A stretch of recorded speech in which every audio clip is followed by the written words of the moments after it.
Hello friends, welcome to civil staff. स्वागत है आप सबका हमारे प्रयास के इस लेक्चर में, जहाँ पे हम मेंस के आंसर राइटिंग की प्रैक्टिस करते हैं। और जैसा कि आप जानते हैं कि हमने प्रीवियस ईयर क्वेश्चन के मेंस को डिस्कस करना स्टार्ट किया है, तो अभी रिसेंटली यूपीएससी ने मेंस 2019 को कंडक्ट किया है, जिसमें कि जीएस 1 का पेपर हुआ था। तो जीएस 1 की ही हमारी प्लेलिस्ट है।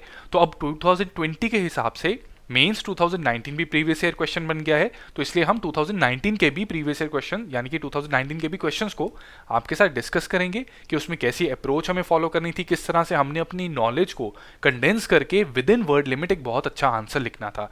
राइट, तो हमने 2019 के क्वेश्चन को डिस्कस करना स्टार्ट किया है। तो आज भी हम एक और ऐसा क्वेश्चन आपके साथ डिस्कस करेंगे जिसके लिए जो कोर नॉलेज चाहिए थी वो हमने अपने स्थापना के लेक्चर में भी कुछ हद तक डिस्कस कर रखी थी। ठीक है, उसको ही हमने मोल्ड करके अपने इस आंसर में प्रेजेंट करना था with in the limit of 150 words.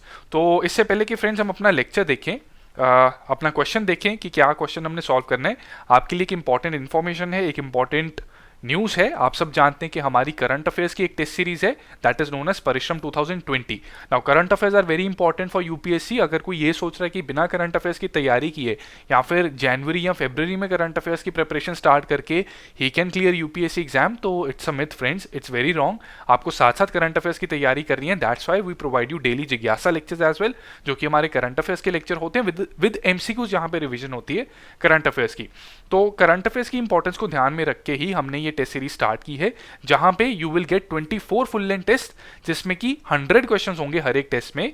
और ये सारे 100 question they will beer context from current affairs, current happenings. ठीक है, इसकी मदद से व्हाट विल हैपन, आपकी जो सबसे इंपॉर्टेंट सोर्सेज होते हैं, the Hindu, PIB, Indian express, live minute etcetera, इसकी जो सबसे इंपॉर्टेंट न्यूज होती है, उस न्यूज की जो सबसे इंपॉर्टेंट डायमेंशंस होती हैं, जिससे कि यूपीएससी में क्वेश्चन पूछे जाने की बहुत हाई प्रोबेबिलिटी है, वो बहुत अच्छे से कवर हो जाएगी। राइट, तो ये टेस्ट सीरीज एक मौका है आपके पास to consolidate your preparation of current affairs. And इसमें हम प्री प्लस मेंस की भी कंबाइन अप्रोच पे फोकस करते हैं।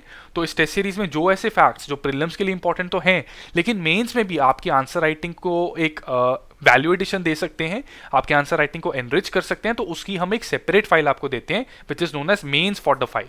ठीक है, तो इससे हम pre cum mains combine approach पे तैयारी कंबाइन अप्रोच के साथ तैयारी करते हैं। तो friends, do check out the links mentioned in the description to know more about Parishram. And friends, जिनको परिश्रम के बारे में पता है, we would like to tell them कि हम इस पे एक ऑफर चला रहे हैं of 15% discount if you use the coupon code UPSC15 while purchasing this particular test series, चाहे वो विद वीडियो लें या विदाउट वीडियो, तो आपको मिलेगा 15% ऑफ। और ये लिमिटेड टाइम पीरियड के लिए, this offer is for limited time period. ये अक्टूबर 8 तक ये कोड चलेगा, उसके बाद इट विल गेट एक्सपायर। तो जल्दी कीजिए, अपनी करंट अफेयर्स को एक सॉलिड फाउंडेशन देने के लिए, अपनी करंट अफेयर्स की तैयारी को कंसोलिडेट करने के लिए डू एनरोल इन परिश्रम 2020। तो चलिए अब अपना क्वेश्चन देखते हैं जिसको आज हमने डिस्कस करना है। सो फ्रेंड्स, जीएस 1 में this was I guess question number 3 था ये। ठीक है, तो इसने पूछा था हमसे to examine the linkages between the 19th centuries Indian renaissance and the emergence of national identity. Right, तो यहाँ पे हमने स्थापना में rise of national awakening part 1 and part 2 कर रखा है, जिसका लिंक आपको ऊपर आई बटन क्लिक करके you will get the link of both the videos, rise of national awakening part 1 and part 2। ठीक है, उसमें हमने पार्ट 2 में डिस्कस किया था कि जब नेशनल अवेकनिंग हुई थी, उसमें कई सारे फैक्टर्स का इंटरप्ले था, जिसमें से एक इंपॉर्टेंट फैक्टर, वैसे ज्यादातर फैक्टर्स तो ब्रिटिश ने खुद ही हमें दिए थे, ठीक है, लेकिन एक इंपॉर्टेंट फैक्टर ये था कि जो इंटेलेक्चुअल क्लास राइज हो रही थी, ठीक है, इंटेलिजेंसिया राइज हो रहा था, उसने एक तरह से सोशो रिलीजियस रिफॉर्म मूवमेंट्स की लीड ली, that led to Indian renaissance in 19th century. Now this question is asking you to examine the linkages that are present between Indian Renaissance and the emergence of national identity. First of all, इस question में you have to depict कि linkages हैं क्या, और उसके बाद उन linkages को आपने एग्जामिन करना है कि to what extent बेसिकली आप इंडियन रेनेसॉ को नेशनल आइडेंटिटी की इमर्जेंस के साथ लिंक कर सकते हैं। ये है बेसिकली क्वेश्चन की डिमांड। ठीक है, इससे पहले कि इसके कीवर्ड्स को समझें, एक इंपॉर्टेंट चीज़ फ्रेंड्स, आज हम बहुत इंपॉर्टेंट चीज़ एक डिस्कस करने वाले हैं। तो हमने ये अपने पिछले लेक्चर में भी आपके साथ बात की थी कि जनरली यूपीएससी के कुछ पुराने पैटर्न के हिसाब से they use to be 25 questions consisting of 10 marks each. ठीक है, तो 250 नंबर का पेपर हो गया, तो 150 वर्ड्स ऑफ ईच क्वेश्चन, यानी कि टोटल 3750 वर्ड्स लिखने होते थे आपको 3 घंटे के एग्जाम में। ठीक है, ग्रेजुअली 20 क्वेश्चन आने स्टार्ट हो गए कंसिस्टिंग ऑफ 12.5 मार्क्स, तो उसमें 4000 वर्ड्स आपको 3 घंटे में लिखने हैं। आज के पैटर्न के हिसाब से you get 2 type of questions. पहले 10 क्वेश्चंस होते हैं 10 मार्क्स के, नेक्स्ट 10 क्वेश्चंस होते हैं 15 मार्क्स के, तो टोटल आपका 250 मार्क्स बन जाता है। तो 150 वर्ड्स जो 10 मार्क्स के क्वेश्चंस हैं उनको 150 वर्ड्स में आंसर करना है, सो टोटल 1500 वर्ड्स। 15 मार्क्स के क्वेश्चन को विद इन 250 वर्ड्स में आंसर करना होता है, तो 2500 वर्ड्स। टोटल दोनों को सम करोगे तो 4000 वर्ड्स आएगा। ठीक है, अब 4000 शब्द हैं, 180 मिनट्स हैं। ठीक है, इनमें से 5 मिनट आपके लगेंगे अटेंडेंस देने में। ठीक है, इन्विजिलेटर आएगा, ठीक है, you will be writing your answer, invigilator आएगा, आपसे अटेंडेंस शीट भरवाएगा, आपका लिंक ब्रेक होगा।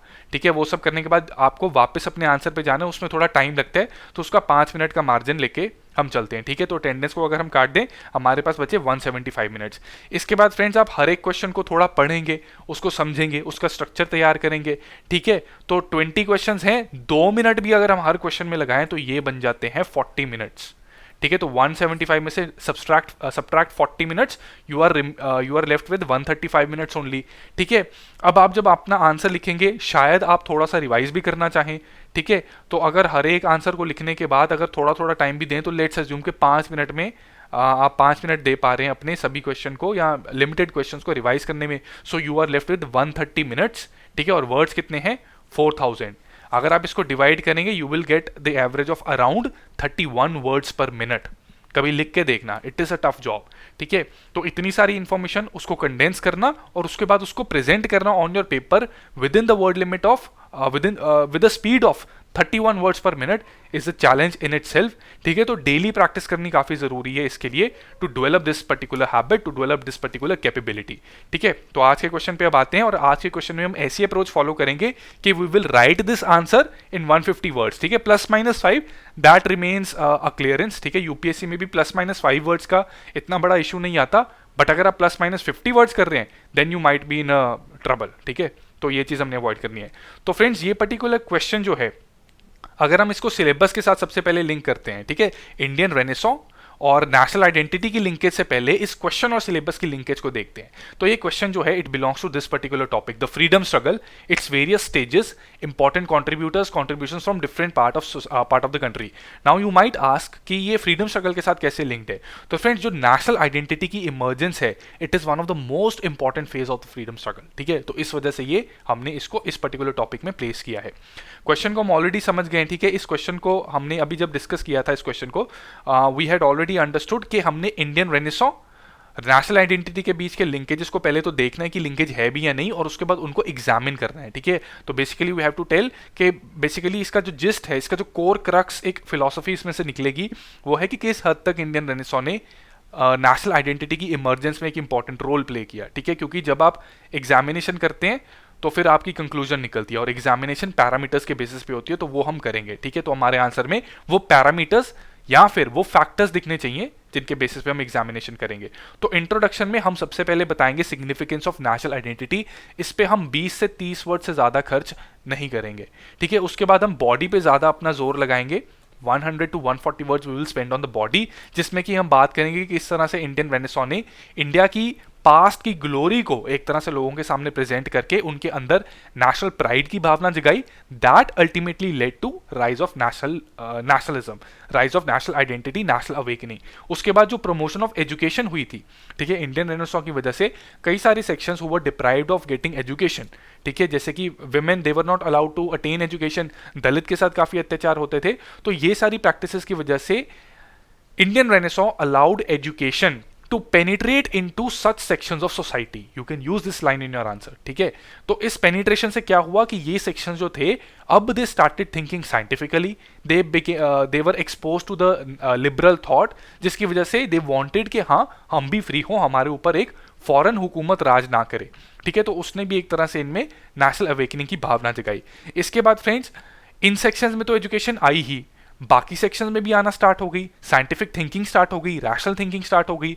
ग्रेजुअली जो यूरोप में लिबरल थॉट डेवलप हो रहा था, वो सारा हमारी कंट्री में भी उसके सीड्स, उसके जो एक तरह से आप कह लीजिए उसकी जो वेव थी, वो हम उससे इम्पैक्ट होना स्टार्ट हो गए थे, जिसके तहत हमें लगा कि नाउ इज द टाइम, ठीक है, we should not see ourselves as Gujarati, Marathi, Punjabi, बल्कि we should see ourselves as Indians, ठीक है। तो इसमें ये भावना भी स्टार्ट होनी शुरू हो गई और इसमें बहुत इंपॉर्टेंट रोल प्ले किया कुछ सोशल रिलीजियस रिफॉर्म मूवमेंट्स ने भी, जैसे कि आर्य समाज, ठीक है, ब्रह्मो समाज एक्सेट्रा, ठीक है। तो ये सारी चीजें भी हमारे इस पॉइंट में आएगी and then we have to close our examination, और इसमें हम देंगे इन्फ्रेंस, ठीक है, क्योंकि जब बिना रिजल्ट के एग्जामिनेशन कंप्लीट नहीं होती, आपका भी जब एग्जाम होगा यूपीएससी का वो कुछ पैरामीटर्स के बेसिस पे होता है, ठीक है, how good answers you write, how well you present yourself in the interview and then result comes, ठीक है। तो एग्जामिनेशन कंप्लीट करने के लिए कंक्लूजन में हम इन्फ्रेंस देंगे, ठीक है।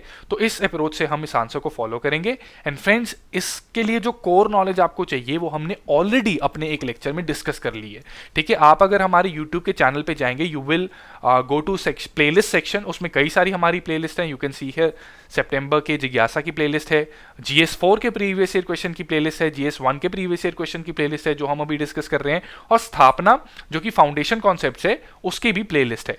उस प्लेलिस्ट के अंदर you will find out this particular video, video number 41 and 43, it is related to rise of nationalism part 1 and part 2। तो जो कोर नॉलेज इस लेक्चर के लिए चाहिए, इस आंसर को लिखने के लिए चाहिए, that has already been discussed. तो इसलिए आज today we will hit the bullseye, ठीक है, and we will just straight away go to answer. आप देख सकते हैं this is a snippet from that particular lecture, ये पार्ट 2 का लेक्चर है, ऊपर आई बटन पे क्लिक करके भी उसको आप देख सकते हैं, राइट। तो यहाँ पे फ्रेंड्स आपको क्या करना है, you can go through this lecture if you want, ठीक है। यहाँ पे हमने सोशल रिलीजियस रिफॉर्म मूवमेंट्स और उनकी वजह से जो हुआ था contribution towards rise of national awakening, उसको हम ऑलरेडी डिस्कस कर चुके हैं। तो we will just hit the bullseye today, ठीक है। सो इसमें पिटफॉल्स को भी एक बार देख लेते हैं कि क्या गलतियां हुई थी बच्चों से जब उन्होंने एग्जाम दिया था। तो बहुत सारे बच्चे जिनका फीडबैक हमें मिला है, हमारे साथ एसोसिएटेड हैं, जिन्होंने मेंस लिखा इस साल, ठीक है, उनका फीडबैक था कि उनसे इस पर्टिकुलर क्वेश्चन में एक ब्लंडर हुआ। उन्होंने क्या किया कि rather than drawing the linkage they started elaborating on different social religious reform movements. उसके बारे में तो पूछा ही नहीं इस क्वेश्चन ने, ठीक है, तो वो हम क्यों लिखें। So friends don't start mentioning about different reforms, Arya Samaj, Brahmo समाज, इनकी डिटेल्स लिखने की जरूरत बिल्कुल नहीं है, ठीक है। रेफरेंस हम दे सकते हैं लेकिन अननेसेसरी डिटेल्स जो हैं we will avoid them. Also कुछ बच्चों का वर्ड लिमिट जो था वो बहुत एक्सीड हो गया था क्योंकि उनको नॉलेज बहुत ज्यादा थी, ठीक है। तो नॉलेज होनी जरूरी है लेकिन उसको कंडेंस करना उससे भी ज्यादा जरूरी है, जो कि आपको हम सिखाते हैं on teams on civil staff YouTube channel through our Prayas initiative, ठीक है। तो अब देखते हैं कि हमने जो नॉलेज इकट्ठी की है इतनी सारी, उसको कंडेंस कैसे करना है। तो फ्रेंड्स इंट्रोडक्शन में हमने आपको बताया कि नेशनल आइडेंटिटी की इमरजेंस की हमने सिग्निफिकेंस बतानी है। So we will do that in just 25 words, ठीक है। हाउ, ये देखिए ऐसे करेंगे हम। We will just write that emergence of national identity in later half of 19th century was a significant phase of the freedom struggle that can be linked to Indian Renaissance. That's it. ठीक है, question ने ये बात कही है कि link कीजिए, तो हमने कहा कि नेशनल आइडेंटिटी की जो इमरजेंस थी वो फ्रीडम स्ट्रगल में एक बहुत इंपॉर्टेंट रोल प्ले करती है और उसका जो ओरिजिन है, उसका इमरजेंस जो है that can be link to Indian renaissance, ठीक है। तो यहां से actually we are what doing what we are agreeing with the statement given to us in the question, ठीक है, but to what extent that we will tell in the body, ठीक है। तो इसमें हमने कितने वर्ड्स खर्च किए, 1 2 3 4 5 6 7 8, दिस इज डेट, ठीक है। सो दिस विल, ये वन वर्ड कंसिडर किया जाएगा, 9 10 11 12 13 14 15 16 17 18 19 20 21 22 23 24 25 वर्ड्स। 25 वर्ड्स में हमने कर दी इंट्रोडक्शन। उसके बाद हम यहाँ पे कनेक्टिंग लाइन ऐड करेंगे which should not be more than 10 to 12 words, ठीक है। एंड ऑल्सो फ्रेंड्स, क्योंकि इंडियन रेनेसॉन्स हमारे आंसर में बार बार आएगा, तो हमने एग्जामिनर को यहीं पे बता दिया कि भैया हम इंडियन रेनेसॉन्स को बार बार इंडियन रेनेसॉन्स नहीं लिखेंगे क्योंकि आपने हम पे बंदिश लगाई हुई है वर्ड लिमिट की। So we will refer to it as IR, you can see here कि हमने इसको IR ब्रैकेट में IR लिख दिया है, ठीक है। अब कनेक्टिंग लाइन देंगे ताकि हमारा फ्लो मेंटेन रहे। कनेक्टिंग लाइन में हम सीधा लिखेंगे these linkages can be examined in the light of following parameters. हम फैक्टर्स भी लिख सकते हैं बट पैरामीटर्स अगर लिखते हैं तो फिर वो एग्जामिन डायरेक्टिव जो है उसके साथ जस्टिस एक तरह से हम कर रहे हैं, ठीक है, क्योंकि एग्जामिनेशन फैक्टर्स के बेसिस पे हो सकती है बट पैरामीटर्स के बेसिस पे जनरली की जाती है, राइट। तो अब बॉडी में वी विल डू एग्जामिनेशन, ठीक है। इन बॉडी हमने देखिए अब 3 पार्ट्स में डिवाइड कर दिया अपनी बॉडी को, ठीक है। This will be point number 1, इस पे 26 वर्ड्स हमने खर्च किए, पॉइंट नंबर 2 पे 38 वर्ड्स एंड पॉइंट नंबर 3 पे अराउंड 24 वर्ड्स, ठीक है। और 30 वर्ड्स में हमने अपनी कंक्लूजन की, ठीक है। तो first point and the most important point, एक और इंपॉर्टेंट चीज है फ्रेंड्स, जब बॉडी आप लिखते हैं, आपके जो पॉइंट्स आप मेंशन कर रहे हैं, तो that should have a precedence order, कि सबसे important point should be on top. इसमें सबसे इंपॉर्टेंट पॉइंट क्या है? पास्ट के साथ जो इंडिया की ग्लोरी जुड़ी हुई है, ठीक है, कि जो एक तरह से rediscovery of the India's past था, वो सबसे इंपॉर्टेंट पॉइंट है, इंडियन रेनेसॉ के साथ जुड़ा हुआ, that contributed to national awakening. So first point will be this only, ठीक है। इसको अगर लास्ट में लिखोगे, मार्क्स की एडवांटेज में थोड़ा पीछे रह जाओगे, तो अवॉइड सच थिंग्स। तो in the first point we can write IR, that is Indian Renaissance, created new avenues of Oriental studies and surveys. Bracket में you can mention certain people who conducted such surveys, जैसे कि Max Muller, William Jones etcetera, जिसको हमने पढ़ा था अपने स्थापना के लेक्चर में। These Oriental studies and surveys allowed Indians to rediscover their past and take pride in it and to forge a national identity. Simple, ठीक है। यहाँ पे हमने फ्रेंड्स एक इंपॉर्टेंट चीज़ है, जब यूपीएससी का एग्जामिनर होता है, ठीक है, उसको हमने एक छोटा बच्चा नहीं समझना कि उसको एक एक चीज़ हमें एक्सप्लेन करके बतानी पड़ेगी। He knows that you have cleared prelims, ठीक है, he knows that you know information. तो अगर आप इसको इस तरह से कंडेंस करके रखेंगे, ठीक है, तो he will know that you know the linkages between all these things, कि नेशनल ओरिएंटल स्टडीज़ हुई, ओरिएंटल स्टडीज़ के सर्वे हुए, इंडिया को अपने पास के बारे में पता लगा, वो सारी चीज़ें पता लगी कि जब निएंडरथल्स होते थे यूरोप में, इंडिया में एक सिविलाइजेशन थी, ठीक है, kind of things like that, ठीक है। और उसके बाद इंडिया से प्राइड लेना शुरू किया, और जब इंडिया से प्राइड लेना शुरू किया, तो इंडियंस के बीच में एक नेशनलिस्ट सेंटिमेंट जागना शुरू हुआ। इतनी सी लाइन से examiner will have to agree with this, कि आपको ये चीज़ पता है, तभी आपने ये लिखा है कि it allowed Indians to rediscover their past, take pride in it and forge a national identity, ठीक है। इन 3 वर्ड्स है, ये जो 3 कीवर्ड्स हैं, rediscovery of the past, pride and forging a national identity, इन कीवर्ड से examiner will know that you know the linkages, ठीक है। Next we will go to second part, second point, that the social reforms attracted downtrodden sections of society towards the idea of nationalism. These developments paved the road for these sections to join freedom struggle in coming years. बहुत simple और बहुत condensed वे में आपने लिख दिया। Bracket में आपने कुछ सोशो रिलीजियस रिफॉर्म्स जो हुए, अगर ऑर्गेनाइजेशन का नाम लिखना है, आप ऑर्गेनाइजेशन का नाम लिख सकते हैं, अगर किस तरह के सोशल रिफॉर्म्स हुए थे वो भी लिख सकते हैं। हमने यहाँ पे सोशल रिफॉर्म्स का नाम लिखा है, आप ऑर्गेनाइजेशन भी लिख सकते हैं। Here in the bracket we have written emancipation of women, discouraging of untouchability. इससे क्या हुआ कि विमेन पढ़ी लिखी होनी स्टार्ट हो गई, अनटचेबल्स जो दलित हैं उनको भी एजुकेशन मिलनी स्टार्ट हो गई। तो आने वाले टाइम में women they contributed to the freedom struggle, Dalits, they also contributed to freedom struggle to the extent that one such Dalit, he was the father of Indian Constitution, that is Dr. Bhimrao Ambedkar, ठीक है। तो ये यहाँ से those developments can be traced back to Indian Renaissance only, ठीक है। तो यहाँ से हम यहाँ पे एक कनेक्शन बना रहे हैं, और इस लिंकेज को यहाँ पे हमने एक तरह से एग्जामिन करके एक थोड़ा we have brought it out, ठीक है। That social reforms it attracted downtrodden sections, and these downtrodden sections they were attracted to the idea of nationalism, and soon they join the freedom struggle, right. तो ये second point हमने ये mention किया। And third point, क्योंकि friends 150 words का answer है, तो 3 से 4 पॉइंट्स में हमारा काम बन जाना चाहिए। ज़्यादा पॉइंट्स लिखेंगे और सिर्फ फ्रेगमेंटेड सेंटेंसेस लिखेंगे तो उसका भी फायदा नहीं। 3 पॉइंट्स लिखिए, लेकिन उनको क्लोजर दीजिए, उनको प्रॉपरली लिखिए in complete sentences, that is important. तो थर्ड पॉइंट हम लिखेंगे that by promoting scientific outlook among Indians, Indian Renaissance reduced the sense of humiliation that British had created, and that also contributed to the nationalism among Indians, ठीक है। तो जब scientific outlook Indians में आनी start हुई, which is again connected to the rediscovery of India's past, कि जब पता लगा कि वेदा साइंटिफिक थे, संस्कृत लैंग्वेज जो थी वो भी साइंटिफिक थी, तो जो ब्रिटिश ने एक मिथ क्रिएट करके रखी थी इंडियंस के बीच में कि you are downtrodden, you are backward, you are savages, तो वो जब ब्रेक होना स्टार्ट हो गई, उसने भी एक तरह से नेशनल आइडेंटिटी को इमर्ज करने में हेल्प की, ठीक है। तो ये 3 मेजर पॉइंट्स थे, ठीक है, और यहाँ पे इतने वर्ड्स खर्च करके हम हमारा काम बन सकता है। तो फ्रेंड्स ये पॉइंट्स लिख के हम अब अपने आंसर को क्लोजर देंगे।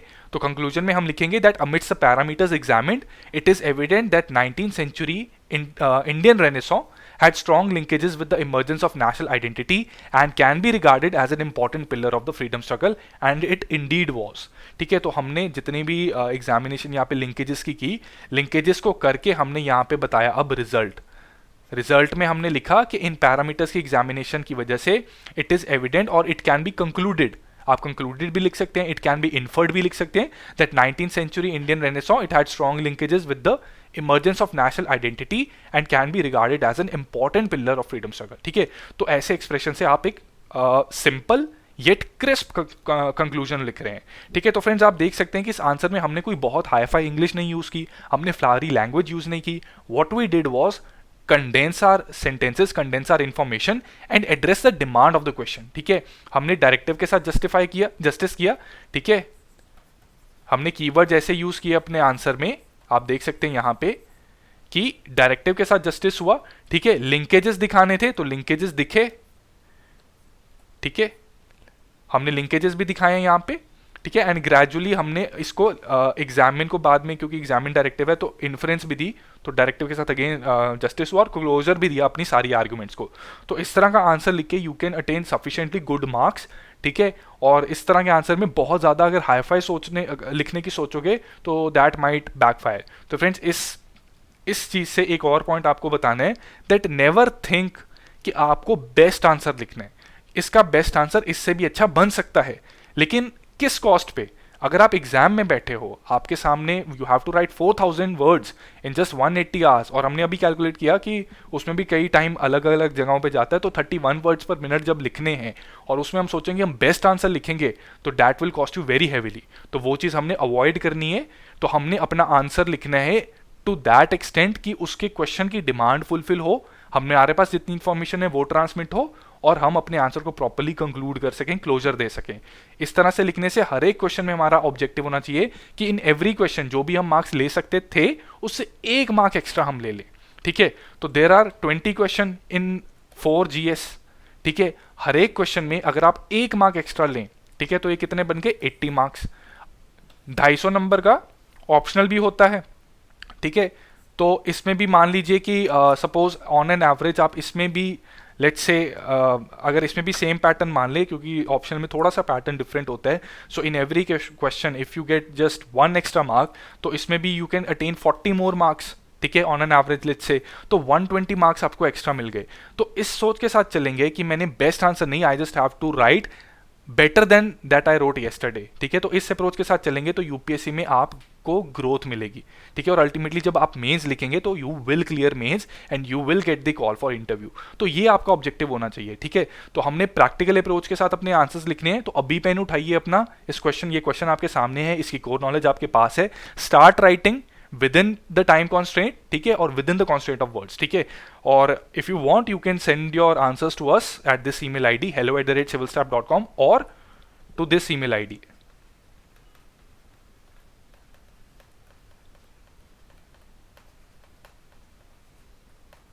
I hope it is clear। ठीक है, यहाँ पे भी आप भेज सकते हैं। एंड हमारा टेलीग्राम पे भी चैनल है जहाँ पे हम अपने PDF लेक्चर्स को रेगुलरली शेयर करते हैं आपके साथ, so that you can revise important things. Also friends, इस वीडियो के कमेंट सेक्शन में जो कमेंट पिन किया हुआ है हमने, वहाँ पे हमारे सारे प्रयास के जो लेक्चर्स हैं they are placed in one particular place GS wise. ठीक है, तो सारे लेक्चर्स आपको वीडियोस और उनके PDF वहीं पे मिल जाएंगे। Create your student dashboard and access all the PDFs and video lectures, right. And in case कोई क्वेरी है, कोई सजेशन है, कोई फीडबैक देना चाहते हैं, if you want us to change our methods or any other suggestion, you can drop us a mail at this email ID. Alternately, you can also call us at this phone number, that is 81462 07241। Also friends, ध्यान रखिएगा कि इस number पे kindly call between 10 AM to 7 PM, क्योंकि इसी बीच हम आपकी call attend कर पाएंगे, अदरवाइज फिर नेक्स्ट डे हम आपके साथ जुड़ेंगे, right. With that friends, keep practising, keep revising, wish you all the best, thank you so much.